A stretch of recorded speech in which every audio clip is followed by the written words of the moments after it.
E aí, internauta de Lenço Amarelo, beleza? Bruno Torre aqui para trazer para você a especialidade de cultura sul-americana. Se você nunca ouviu falar dessa especialidade, pode ficar tranquilo porque ela é nova. Ela foi desenvolvida principalmente pensando no Campuri, que vai acontecer agora em 2019. Então, já chama seu clube aí, já marca seu diretor, seu conselheiro, porque é o seguinte, essa especialidade tem que ser concluída a parte teórica dela antes do Campuri. Para quando chegar lá no Campuri, vocês cumprirem, a gente cumprir a parte prática dela, que é ter uma interação com desbravadores que falam outro idioma que o seu, que moram em outro país, para ler a Bíblia, cantar hino, visitar área de acampamento do outro, trocar presente. Vai acontecer muita coisa legal. Acessa aqui na descrição que você vai ver os requisitos da especialidade, tá bom? Tem o manual de eventos do Campuri. Na página 22, 23 e 24 você vai conseguir saber dos requisitos. A intenção desse canal não é colocar as respostas para você copiar, não. A intenção é te ajudar a entender melhor os requisitos para você pesquisar junto com o seu clube. Tá pronto?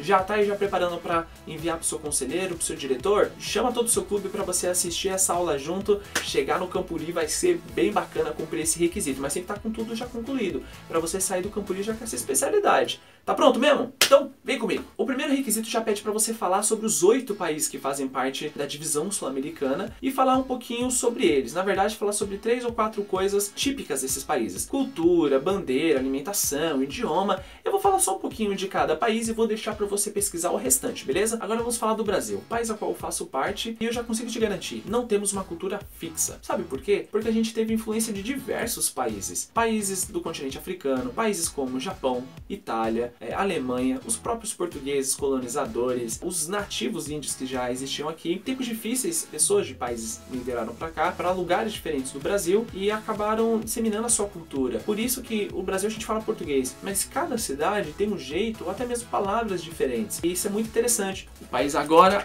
Argentina. Característica forte da Argentina são churrascarias, porque as técnicas do argentino no corte, o jeito de assar carne, é bem característica, uma herança cultural dos argentinos. A gente sabe que a Igreja Adventista aconselha uma alimentação vegetariana. Eu sou vegetariano, mas aqui a gente está falando sobre cultura de um país, sobre alimentação de um país, tá bom? E agora quero que você continue falando outras características da Argentina. Vamos pro próximo. Vamos agora falar sobre artesanato do Peru. O Peru tem uma herança cultural do artesanato muito forte e muitas pessoas fazem artesanato não só por cultura, mas como trabalho pessoal. Vendem esses artesanatos a ponto de chegar, por exemplo, em exposições na Europa, para vocês terem noção da qualidade do artesanato. Isso é algo que chama bastante atenção do Peru. Vamos falar sobre idioma no Paraguai. Você pode estar pensando que o pessoal do Paraguai fala espanhol. Sim, mas sabia que também fala Guarani? 2 idiomas no mesmo país. Sabe por quê? Porque o Paraguai não tem acesso direto com o oceano. E isso diminui as chances de influências de outros países. Acaba preservando mais a sua cultura interna, a cultura dos seus índios nativos. Por conta disso, eles falam castelhano pela uma herança cultural dos seus colonizadores espanhóis e também falam guarani pela sua influência dos seus índios nativos. Vamos falar agora sobre o mate no Uruguai?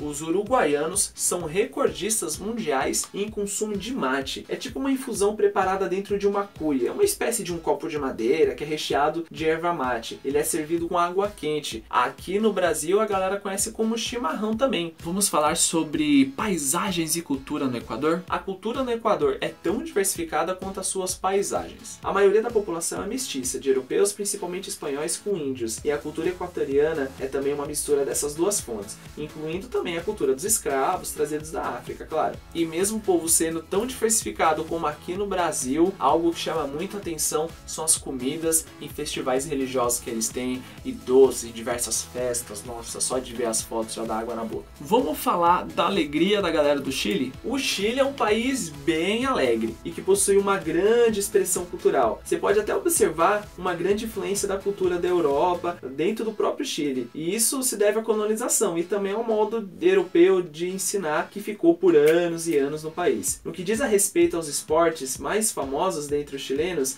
é com certeza o futebol.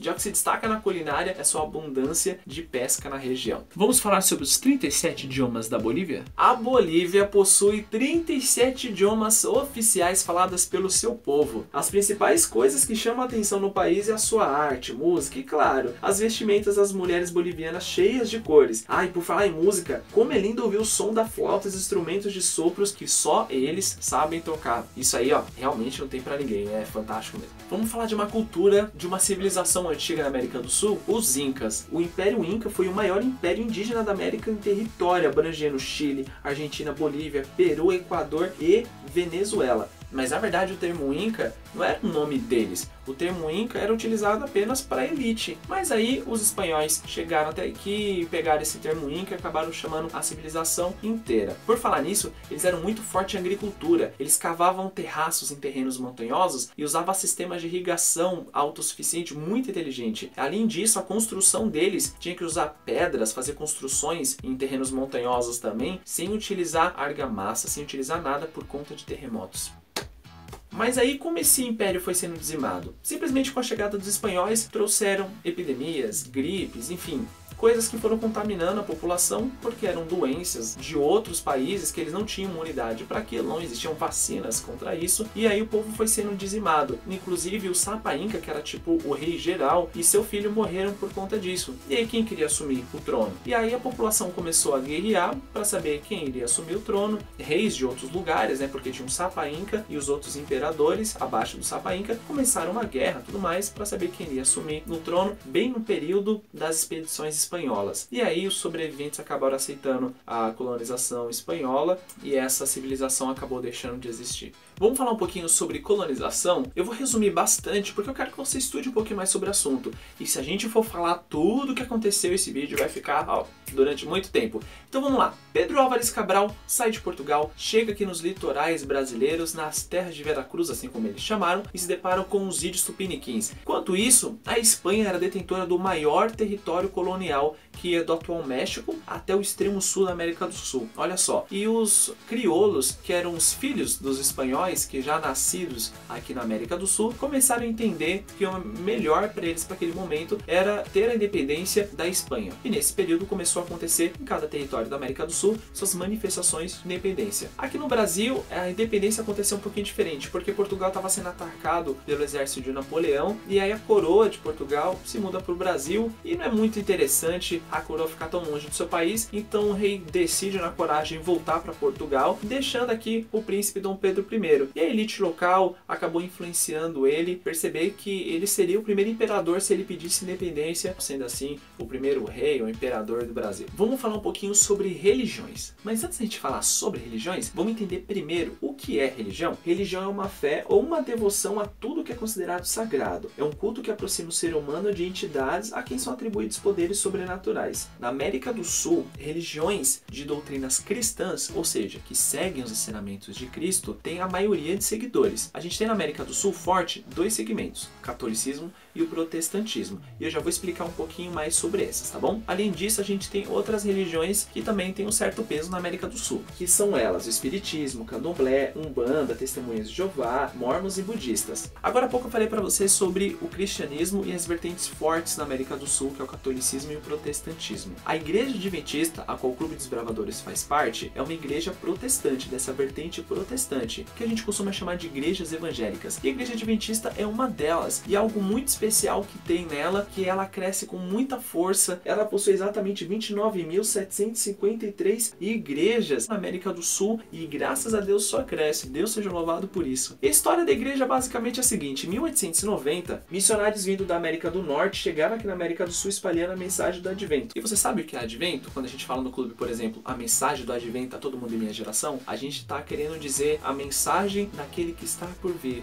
E quem é aquele que está por vir? Jesus. Jesus Cristo é aquele que a gente aguarda a segunda vinda dele. Amém? Bom, para finalizar esse requisito, você tem que dizer o ano que a Igreja Adventista do Sétimo Dia chegou em cada país da divisão sul-americana. Mas eu vou deixar aqui um link na descrição para você conhecer o site da divisão, para você conhecer um pouco a história e também conhecer um pouco sobre a igreja, porque lá tem diversos artigos, bastante informação legal. Acessa aqui, vai ter a resposta tudo bonitinho lá no site para você saber as datas exatas e também já aproveitar para conhecer um pouquinho o site da divisão, que é super legal. Vamos falar agora sobre geografia. Olha só que legal, você sabe qual é o deserto mais seco do mundo? É o deserto do Atacama, tá aqui na América do Sul. Olha só que legal. O deserto do Atacama está localizado na região norte do Chile e ele é popularmente conhecido como o deserto mais seco da Terra e também um local cuja paisagem mais se assemelha à superfície de Marte. Vamos falar agora sobre a maior montanha da América do Sul, é o Monte Aconcagua, que eu já tô deixando a dica para você, porque você também tem que colocar informações mais técnicas, como a localização exata e tudo mais. Mas vamos lá, o Aconcagua está localizado na Argentina, já é minha dica, beleza? E ele faz parte dos 7 picos mais altos do mundo, ou seja, o maior pico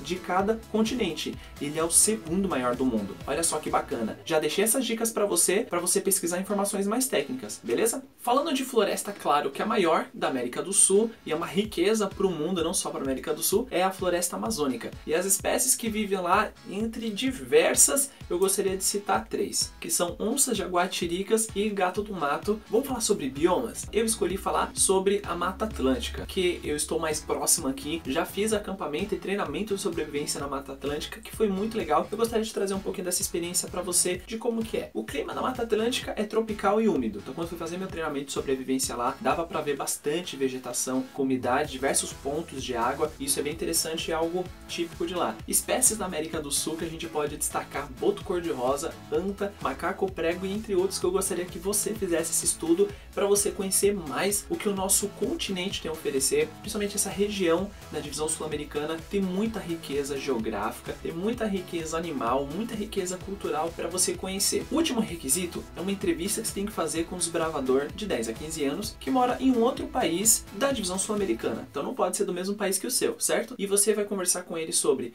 lugares que ele gostaria de conhecer, como que é o país dele, pontos turísticos, cultura, enfim, você vai fazer algumas entrevistas e entender bastante para você apresentar na sua especialidade. Então para quem for agora para o Campuri da divisão sul-americana, vai ter essa oportunidade no sábado de conversar com esses bravadores. E ou para quem infelizmente não foi ou não poderá ir para o Campuri, você pode fazer essa entrevista pela internet, tá bom?